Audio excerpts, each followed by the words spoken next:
সরকারকে বারবার অনুরোধ করে বলছি যে সরকার একটু দৃষ্টিমূলক চোখ দিয়ে দেখো যে অনেক অসহায় মেয়েরা আছে, অনেক অসহায় নারীরা আছে। এই পাটের পণ্য তৈরি দিয়ে যদি কুটির শিল্পী কাজ করা হয়, সেটা দেশে বিদেশে যদি প্রচার করা হয়, দেশ কিন্তু আরো উন্নত হবে।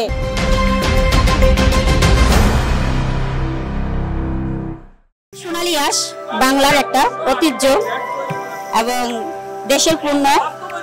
তো আমি একজন নারী, তো আমি শ্রমিক আব্দুল মালিককে দেখে আরো 1 বছর আগে আমি ওনাকে দেখে আমার মনে একটা ইচ্ছা জাগলো যে ওনার সাথে যদি আমি কাজ করতে পারতাম দেশের পণ্য, দেশের উন্নতির জন্য। তো আমি 1 বছর ওনার সাথে আমি পিছে পিছে অনেক শ্রম দিছি যোগাযোগ করার জন্য। তো উনি আমাকে প্রথম যোগাযোগের পরে উনি আমাকে সন্দেহ করতো যে আমি মনে হয় কোনো দুর্নীতি ওনাকে হেনস্থ করার জন্য এই কাজটা করা হচ্ছে। আসলে তো আমি ওনাকে মন থেকে ভালোবাসি, সেটা হচ্ছে উনি দেশের একটা সম্পত্তির জন্য যুদ্ধ করতেছে। সো আমাদের একটা জিনিস কি জানেন, যে মানুষ একটা ভালো কাজ করলে তাকে দুর্নামটা বলা হয় বেশি, হেনস্থ করা হয় বেশি। তো আমার ইচ্ছা যে আমি মালিক ভাইয়ের সাথে হাতে হাত কাঁধ রেখে যদি আমি সোনালী আঁশের কাজ করতে পারি, দেশের একটা উন্নয়নের জন্য যদি কিছু করতে পারি, তাহলে আমার জীবন হবে ধন্য। তো আমাকে দেখে আরো 10টা নারী জানি শিখে যে সোনালী আঁশের একটা পণ্য জানি বাংলাদেশে জানি সব জায়গায় ছড়িয়ে ছিটে যদি দিতে পারে, দেশটা আরো উন্নত হবে।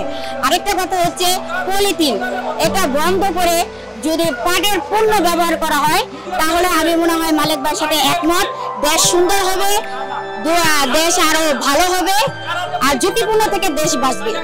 তৈরি করতে কত টাকা, এটা 1 টাকা হোক আর 10 টাকা হোক, এটা কাছে আমার জন্য লাগে কোটি টাকার মালিক আমি। এটা মানে এত ভালো লাগছে, আমি মনে হয় ঈদের চেয়েও খুশি যে দেশের একটা সম্পদ আমি পড়ে আছি।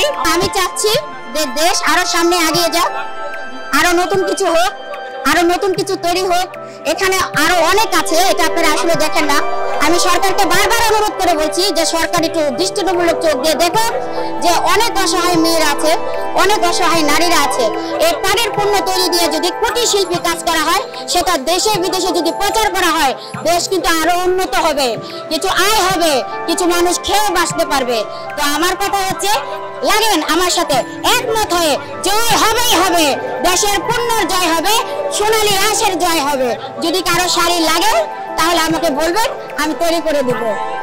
শাড়ির অর্ডার দিলে কেমন খরচ হবে? টোটালি সবকিছু মিলে 2000 টাকা খরচ হবে। হ্যাঁ, 1 পিস।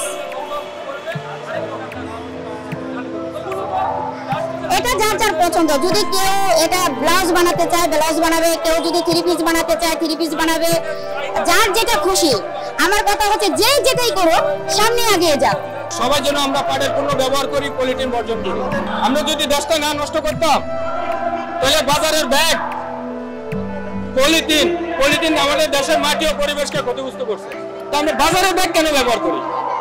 আমরা একটা পাটের ব্যাগ ব্যবহার করেন না, একটি করে পাটের ব্যাগ ব্যবহার করলে তো আমাদের দেশের অর্থনীতি ভালো হবে। তো দেশের সচেতন নাগরিকদের প্রতি আমি উদ্যোক্তা আহ্বান জানাবো, আসুন আমরা পলিথিন বর্জন করি, পাটের পণ্য ব্যবহার করি। 2023 সালে যে জাতীয় পাট দিবস পালন করছেন, সেটা আপনারা একরুটভাবে জাতীয় পাট দিবস পালন করতে পারলেন না। সরকার 1 তারিখ থেকে 1 নভেম্বর থেকে পলিথিন বন্ধ ঘোষণা করছে। আমি কোথাও বন্ধ ঘোষণা আমি দেখতে পাইনি। শুধু 2-1টি বাজারে এসে, অর্থাৎ 10টা বাজারে এসে যদি বন্ধ ঘোষণা করা হয়, সেটি কিন্তু আমি মনে করি বন্ধ না। তার কারণ বাংলাদেশের প্রতিটি পয়েন্টে প্রতিটি বাজারে, প্রতিটি মহল্লা, প্রতিটি এলাকা থেকে বন্ধ ঘোষণা করতে হবে। আসুন সবাই মিলে পলিথিন বর্জন করি, পাটের পণ্য ব্যবহার করি। সোনালী আঁশের সোনার দেশ, পাট পণ্যর বাংলাদেশ।